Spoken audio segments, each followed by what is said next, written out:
There are people who hear God more clear in a dream. There are people who hear God more clearer in a vision.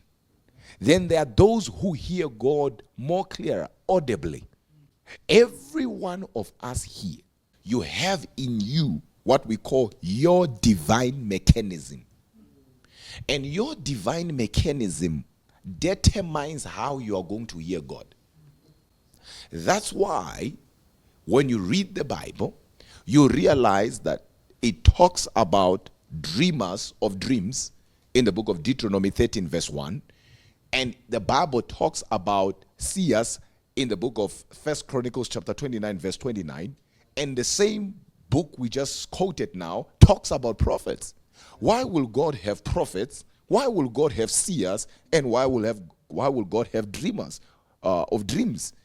Instead of just making everything one.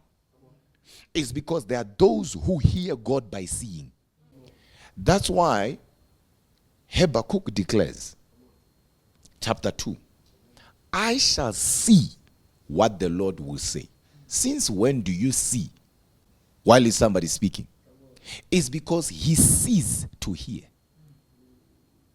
Once you know your divine mechanism, you will not look for the voice of God where it is not for you. He says, I will see what the Lord will say.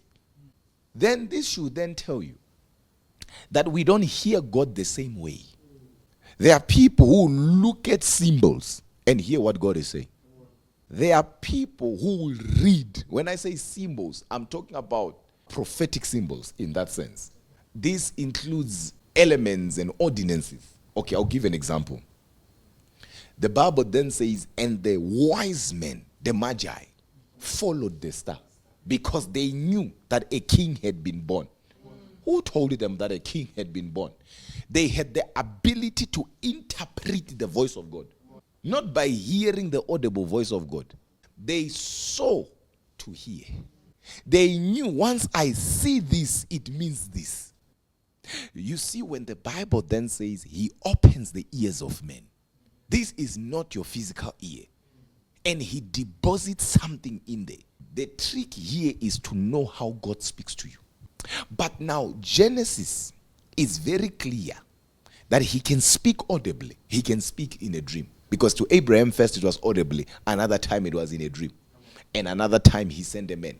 We see that one time it's angels, one time is God, one time is dreams. So this then should tell you that you should never cram God or conclude or conceptualize God and say God only speaks this way. Just because God speaks to you by reading the Bible, it does not mean God is going to speak to everyone by reading the Bible. It is wrong for anyone to stand in front of God's people and say God cannot speak this way. Who are you to tell God what he can do and what he cannot do? If he used a donkey to speak, you today you come and you say he can't do this, he can't do that, he can't do that. That is a sign of pride. Are you the one channeling God to speak? Are you the one telling him how he should speak? He said, if you do not praise me, I will raise the stones. Meaning stones, though they don't have mouths, they don't have eyes or feelings. God says, I can make something out of them. That's how powerful God is. A believer should always be ready to hear God at any time. So when it comes to hearing God, there are many ways. But guess what? When it comes to now dreams, that is the highest form of revelation. Nothing beats dreams. When all has been said and done, dreams will take the cup home. Will take the trophy home.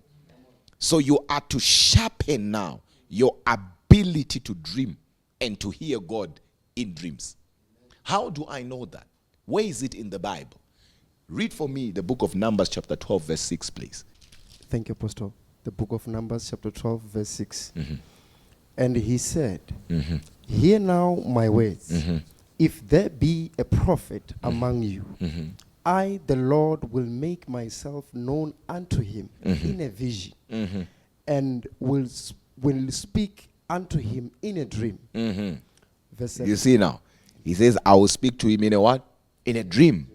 And I will reveal myself, make myself known unto him in a what? In a vision.